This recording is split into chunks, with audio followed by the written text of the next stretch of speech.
Okay, good afternoon, everybody. It's wrapping up 2-minute drill in our Wednesday practice in preparation for Cal, and open to questions. Let's go to Eric Scopel, 247 Sports. Mario, I wonder if there was any more clarity on some of the injured players. I know you mentioned Adrian was likely not to be available this week, but any more clarity on players you mentioned on Monday? You know, we're still assessing a bunch of them. I think it'd be unfair to them and to us and to yourself as well if I jump to conclusions. I feel like they're progressing really well, and several are taking part in practice. So in the next 48 hours, we'll know for sure, and we'll certainly try to get you that information as best we can. But we're still evaluating a bunch of guys, and there's so much progress with them that we're hopeful for some good news. James Crapia, the Oregonian. Mario, just to follow with that, won't get into specifics then with Drew, but just obviously it impacts it inside line, whether he plays or not, whether he's able to go. Just who's kind of next in line there due to just the issues at that position? Is that MJ? Is Nate get in the mix? And does Jackson, who was kind of working inside and outside, does he go inside just because of the depth situation at inside? Yeah, all those names are part of the mix. You know, they have been throughout the course of the year. We just got to continue to assess and evaluate where we are throughout the course of this week, and then make those decisions, and have the pieces in place to have the next man go up whenever that does, if it does happen. Matt Preem, 247 Sports. Mario, yesterday Jalen Red said that the difference between this year's team and the previous teams is that guys aren't as maybe confident that they're the best player at their position on the field at that time, and that they need to have that confidence of, hey, we can dominate. Is that a byproduct of just a young team and growing and learning the processes of a season? Well, I think mentality and when a guy maybe says something like that, it refers to maybe a couple of guys, that aren't quite at the physical and mental level of some of the other guys that have played more and that have experience. But I don't relegate that just to young guys that don't have experience. I mean, at the end of the day, mentality has to be real. It has to be based upon what you do, from a performance standpoint, from your effort, from your technique, fundamentals, your toughness, how you finish plays. So I don't think you could separate the two. I don't think you could separate the mentality from the actual performance and production. We certainly have areas of improvement that we're working on. I think football will always be that. So it's not anything you shy away from, or you kind of sit back and say, man, I wish that was better. Of course, you always want to get better, even the things you're doing well, but it continues to start and end with effort and focus and work on those things so that can help someone gain confidence. Ryan Thorburn, register guard. Mario, you didn't have much time on that final drive, but I'm just curious if you would have hit a big pass play, like what kind of range does Cattleman have, or is Camden Lewis kind of your long field goal guy? What situation would you have there in a long field goal to tie the game? Well, those guys can both and have hit 50 and have even hit a couple of 55-yarders. That, we went into that game kicking Cattleman. So he was if we got in range, we were going to kick him. Eric Scopel. Mario, when you flip on the tape and watch the Cal offense, I know they started slow against UCLA, but it looks like the numbers have improved every week. What do you see there? And obviously, I think the most experienced quarterback you faced is Chase Garbers. Yeah, I don't think that their first game is any indication of what they are as a team. I don't even think they practiced together with the lines of scrimmage. And so you see their run go from 87 yards to their second game at 120 plus. Now they're at about 240 in their last game. So I see a very well-organized, well-coached, and a tough physical team that has speed and length outside at wide receiver. Very versatile tight ends that'll block you on ISO as well as split zone you, reach you, and stretch the field in the passing game. Real good blockers on the perimeter as well. They do have some really good offensive linemen. The quarterback is experienced. And he's an accurate, tough guy that he does a great job with the offense. Again, he's accurate with the ball. He understands coverages really well, gets them in the right protections. Just their offense is really, especially this past game, they're rolling, and they have a lot of talented players. James Crapia. To follow on that, Mario, some of their other offensive personnel that either haven't faced as much or just in bigger roles, the lead receiver, 11, Crawford, and the running back, the freshman Moore, 28. What have you seen from them on offense? And then defensively, obviously the three stars, Dang Good and Bynum, 8, 19, 24. Just what have you seen from all those guys? explosive football players, really good play. They have really good talent. Certainly I think it was no secret that going into the season, there was a lot of attention surrounding their program, and as it warrants, because they've done a really good job recruiting, and they've done a really good job developing football players, and they're coached really well. So we feel they're as good as any team that we have played. And certainly in some areas, some of the best players that we've played against as well. So, and I think our team is always going to approach every game that way with a complete and utter respect for the opponent, understanding that all the teams that we play are going to have really good football players. Eric Scopel.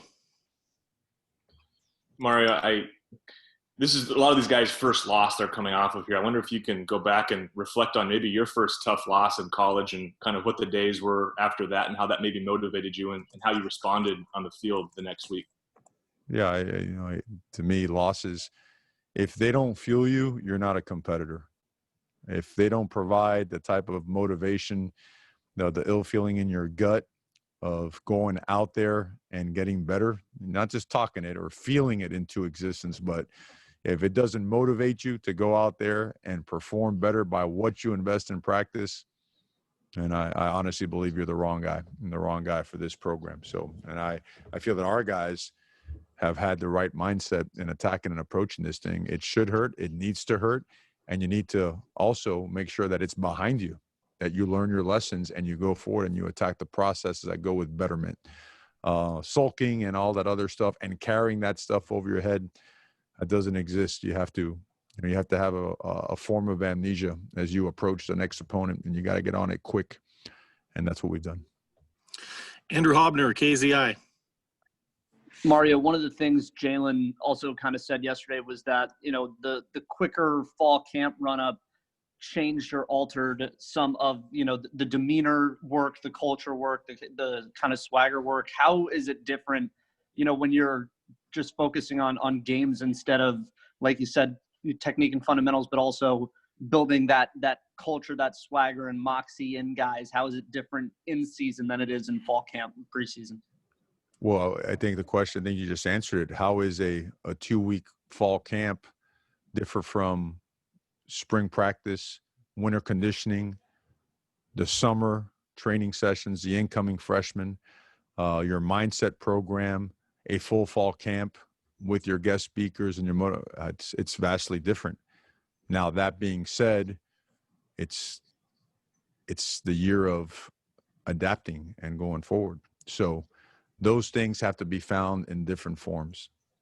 Those things have to be generated from within, because you can't have team meetings, and you can't have, when I say team meetings, I'm talking about indoors and your guest speakers and outsiders coming in. You can't have your mindset sessions but that's all right. You have to find it in other forms, in the way you practice, in the way you construct your messaging for the team, and the way you attack and approach your training session. So, but in terms of, are they different? Yes, they're different. James. What are your assessment on two special teams units, Mario? Kickoffs and how that's been going the last couple of weeks, and punts, because I realize it's only 2 punts, but in the second half there was a lot of hidden yards there on those 2 punts. Your evaluation of those 2 units? Not good enough. Ball placement is first and foremost the most important thing, because your coverage patterns are designed as to where that ball is going to be placed.